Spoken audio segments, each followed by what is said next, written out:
Before we begin, if you're listening to this alone at night, you're exactly where you should be.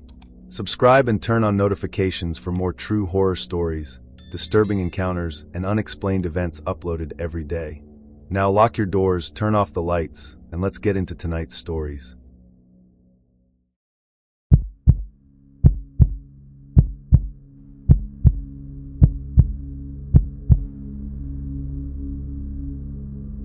Most airports never really sleep. Even at 3 in the morning, there are still flights arriving, cleaning crews polishing the floors, security officers walking empty terminals, maintenance workers replacing lights before the morning rush. I spent almost 4 years working the overnight maintenance shift at a regional airport. Most nights were boring. Fix a broken automatic door, reset a baggage carousel, replace burned-out runway lights. Nothing exciting. Then one Thursday, I heard a boarding announcement for a flight that didn't exist. The strange part wasn't the announcement. It was that people actually stood up, picked up their bags, and walked toward the gate. According to the departure board, that gate had been permanently closed for almost 12 years. This happened during the winter of 2024. At the time, I worked overnight facilities maintenance at a mid-sized airport outside St. Louis, Missouri. Passenger traffic slowed dramatically after midnight. By 2 a.m., most of the terminals felt abandoned. Only overnight airline employees, TSA officers, cleaning crews, and maintenance staff remained. My shift started at 10 p.m., ended at 6 a.m. Every night followed almost the same routine. Inspect jet bridges, repair moving walkways, reset escalators, respond to maintenance requests. It was repetitive, predictable, quiet. One Thursday, just after 2:18 a.m., I was replacing ceiling lights near Concourse C. The terminal was almost empty. Only 3 passengers waited near the overnight cafe. Then the public address system came alive. A calm woman's voice echoed through the terminal. Final boarding call for Flight 417. I barely noticed it. Boarding announcements happened all night. Then she added, Gate C9. My stomach tightened, because Gate C9 no longer existed. Years earlier, that section of the concourse had been closed during renovations. The gate numbers skipped directly from C8 to C10. Every employee knew that. Still, airports are complicated. Maybe another gate had temporarily changed numbers. Reasonable explanation, at least initially. I glanced toward the waiting area. The 3 passengers quietly stood up, collected their luggage, and began walking toward the sealed end of the concourse. I watched them disappear around the corner. Curiosity got the better of me. I followed. The farther I walked, the quieter the terminal became. The vending machines disappeared. The carpet changed color. Even the overhead music faded away. Ahead of me, I saw something impossible. A gate area, brightly lit. Passengers sitting patiently. An airline desk with 2 uniformed employees. A large sign above the windows. Gate C9. Everything looked older.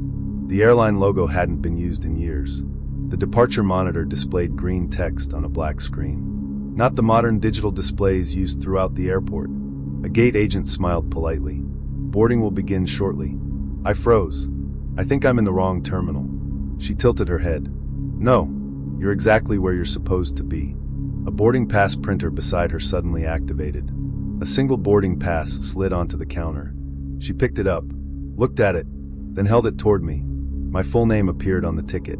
Passenger. My name. Seat. 18A. Gate. C9. Departure. 2:30 a.m. No destination. Only one word. Departed. Every instinct told me to leave. I backed away slowly, turned around, walked quickly toward the main concourse. When I reached the corner, everything changed.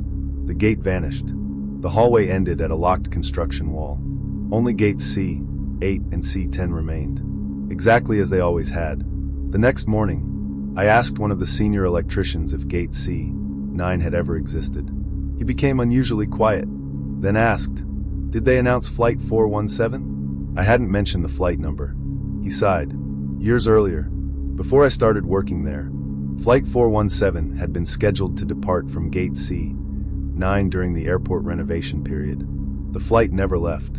Construction forced last-minute changes.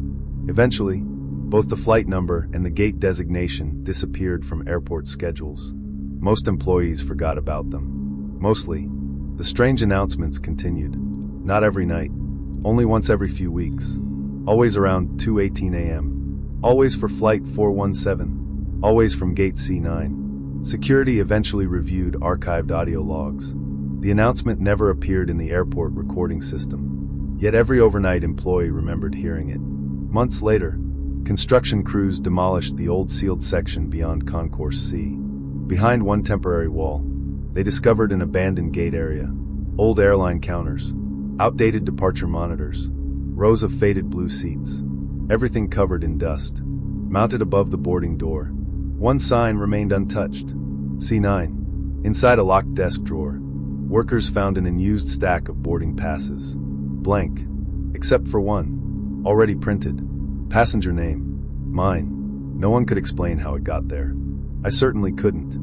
I transferred to another airport shortly afterward. Different city. Different airline. Different terminal. Almost a year later, I was flying home after visiting family. While waiting at my gate, the public address system crackled softly. Then, for just a second, I heard the same calm voice. Final boarding call for Flight 417. I looked up immediately. The departure boards never changed. No one else reacted. The passengers around me kept reading, scrolling on their phones, drinking coffee, as if they hadn't heard anything at all. My own boarding pass suddenly slipped from my jacket pocket. It landed face up on the floor. I picked it up. Everything looked normal, until I turned it over. Stamped faintly across the back, in faded black ink, were 3 words. Gate C9. I folded the boarding pass, put it back in my pocket, and when my actual flight began boarding, I checked the gate number twice before I stood up. Because sometimes, the last boarding call isn't meant for the passengers who are still traveling.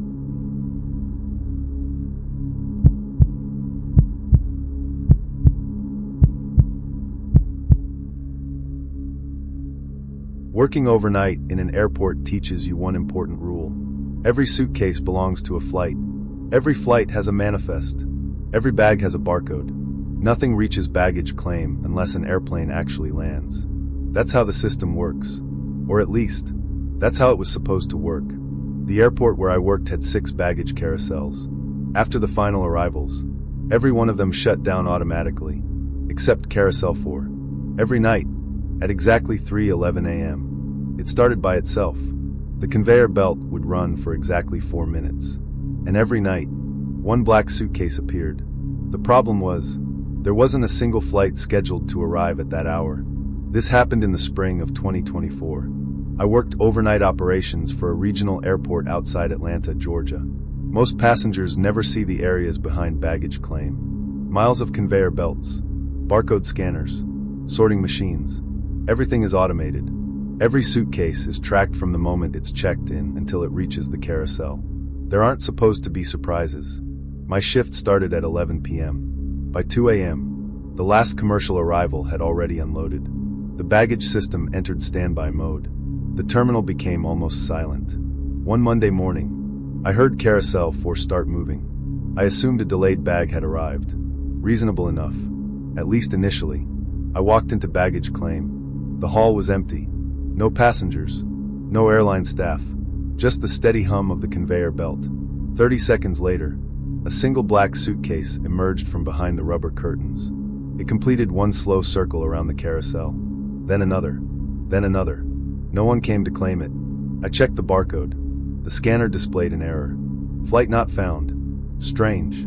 Every bag should have a matching flight. The airline supervisor assumed the tag had been damaged. The suitcase was moved into lost and found. The following night, 3:11, Carousel 4 started again. Another black suitcase. Same size. Same scratches. Same worn handle. The barcode again returned the same message. Flight not found. The lost and found clerk frowned. He pointed toward the storage room. The first suitcase was still sitting exactly where we'd left it. Locked. Untouched. Yet the second suitcase looked identical. We secretly placed a small red sticker beneath one wheel before storing it. The next morning, Carousel 4 delivered another suitcase. When I lifted it, the same red sticker was still attached.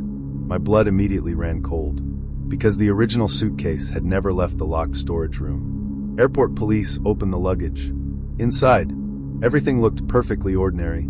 Folded clothes, toiletries, a paperback novel, no identification, no luggage tags. Every label had been neatly cut away. The only unusual item was a boarding pass. Passenger name, blank. Flight number, unreadable. Gate, blank. Destination, blank. Only one word remained visible. Arrived. Airport police kept the suitcase. The next night, Carousel 4 delivered it again. Months passed. Every night. Exactly 3:11. Exactly 4 minutes. Exactly one suitcase. The airport authority replaced the baggage control computer. New software. New motors. New scanners. Everything. Nothing changed. Eventually, I decided to wait inside the baggage handling area. Not in baggage claim. Behind the scenes, where the conveyor actually fed the carousel. At 3:10, every belt remained motionless. 3:11. Without warning, one conveyor slowly activated. No barcode scanner beeped. No diverter arms moved. No suitcase arrived from another belt. Then, right in front of me, the empty conveyor compressed downward, exactly as though something heavy had landed on it. I couldn't see anything, only the rubber belt bending beneath invisible weight. The conveyor carried that unseen weight toward Carousel 4. A few seconds later, the black suitcase appeared through the rubber curtains. Visible now, perfectly ordinary. My hands started shaking. The following morning, I told Frank, one of the airport's oldest baggage supervisors. He stayed quiet, then asked, "Still Carousel 4?" I hadn't mentioned the number. Frank nodded slowly. Years before automated baggage systems, Carousel 4 had served international charter flights. According to him, one overnight arrival was diverted during severe weather. The baggage reached the terminal. The passengers never did. Eventually, the route disappeared. The records became difficult to find. Most employees forgot about it. Mostly. Several months later, the airport expanded baggage claim. Carousel 4 was permanently removed. The floor was demolished. New equipment installed. During construction, workers uncovered an old brass baggage tag wedged beneath the original conveyor frame. Unlike modern tags, it wasn't printed. It had been engraved. One side displayed a suitcase number. The other carried one word: return. Nobody knew where it came from. I transferred to another airport shortly afterward. Different city, different baggage system. Nearly a year later, I landed after a late-night business trip. I waited at the baggage carousel with everyone else. The belt finally started. Suitcases slowly appeared, one after another. Normal. Routine. Then, between two ordinary bags, I saw it. Same black suitcase. Same worn handle. Same scratches. It passed directly in front of me. Before I could reach for it, another passenger picked it up, smiled, and walked toward the exit. I hurried after him. He disappeared into the crowd. Security cameras later showed something impossible. The man collected the suitcase, walked halfway across the terminal, then simply wasn't there anymore. The suitcase disappeared with him. Sometimes, when I wait for luggage after a flight, I watch the conveyor a little longer than everyone else, just to make sure one extra suitcase doesn't come around, because not every bag and baggage claim belongs to someone who's still traveling.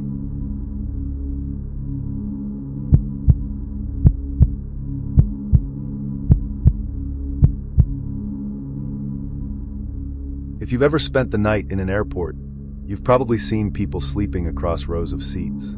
Missed connections, canceled flights, delayed departures. It happens every day.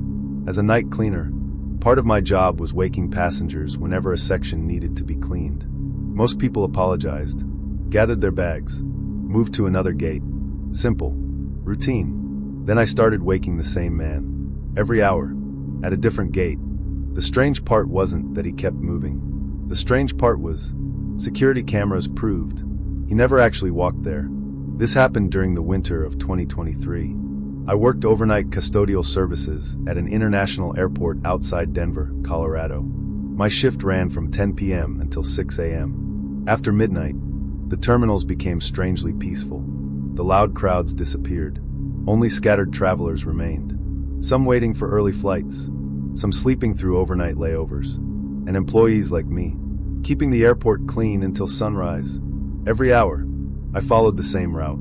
Concourse A, then B, then C. Empty trash cans, Polish floors, clean restrooms. Repeat.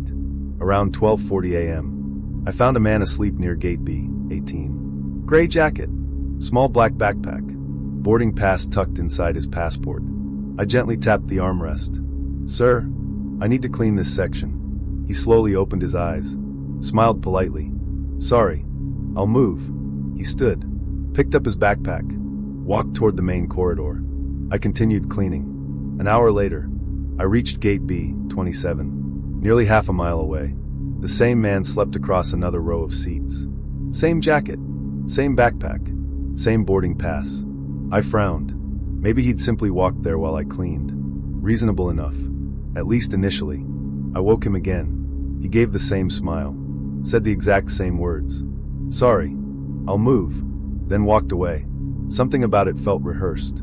Around 2:30, I entered Concourse C, gate C11. The man was asleep again. My stomach tightened, because there wasn't enough time for him to reach that gate before I did. Not without passing me. The following morning, I mentioned it to airport security. They reviewed the cameras. The footage showed me waking him at gate B18. He walked toward the escalators, then disappeared behind a support column. The next camera, covering the hallway beyond, never showed him emerging. An hour later, the gate B27 camera simply showed him already asleep. No arrival, no footsteps, nothing. The same thing happened again at gate C11. The cameras never captured him moving, only sleeping. Security assumed the cameras had missed him during a blind spot. Reasonable explanation. Mostly. The next night, I decided not to wake him. Instead, I quietly watched from the end of the concourse. For almost 20 minutes, he never moved, never shifted, never adjusted his position. Then, the departure board above the gate flickered. Every flight listing disappeared. Only one destination remained. Departed. The man slowly stood, collected his backpack, looked directly at the blank gate window. Then, without looking at anyone else, walked through the locked boarding door. The jet bridge lights were off. There was no aircraft outside. I ran toward the gate. The alarm should have sounded. It didn't. When I reached the door, it was still locked. No one stood inside the jet bridge. No aircraft waited outside. Only the empty ramp beneath floodlights. The following morning, airport police searched the jet bridge. Nothing. Security footage showed me running toward the gate alone. The sleeping passenger never appeared. Weeks passed. Every few nights, I found him again. Always asleep. Always carrying the same backpack. Always smiling politely when I woke him. Eventually, I stopped saying anything. I simply cleaned around him. Then one evening, an older TSA officer noticed me staring toward gate C11. He quietly asked, "Is the sleeping man back?" I hadn't mentioned him. The officer sighed. Years earlier, before terminal renovations, a passenger reportedly missed the final boarding announcement for an international flight after falling asleep during a long delay. Employees searched the concourse. By the time they reached his gate, the aircraft had already pushed back. Officially, that was the end of the story. Mostly, months later, the airport modernized every departure display. New digital screens, updated software, everything. One rainy morning, just before my shift ended, I walked past gate A6. The man slept quietly across 3 chairs. For the first time, his backpack sat unzipped. A boarding pass rested partly inside. Curiosity finally overcame me. I looked. Passenger name, unreadable. Flight number, blank. Departure time, 2:40. Gate. Every gate number had been crossed out. Only one line remained untouched. Now boarding. I looked up. The gate area remained empty. No airline staff. No passengers. No aircraft. When I looked back down, the boarding pass was gone. So was the man. Only the impression of someone sitting remained in the cushion. I transferred to another airport the following spring. Different terminal. Different airline. Different overnight route. Almost a year later, I missed a connecting flight because of weather delays. Around 3 in the morning, I walked through a nearly empty concourse looking for a place to rest. Every seat was empty, except one. A man wearing a gray jacket slept quietly near the window. Small black backpack at his feet. Boarding pass tucked inside his passport. I kept walking. I didn't wake him. Because maybe, this time, he was finally waiting for the right flight. Or maybe, he'd already been waiting far longer than anyone could imagine.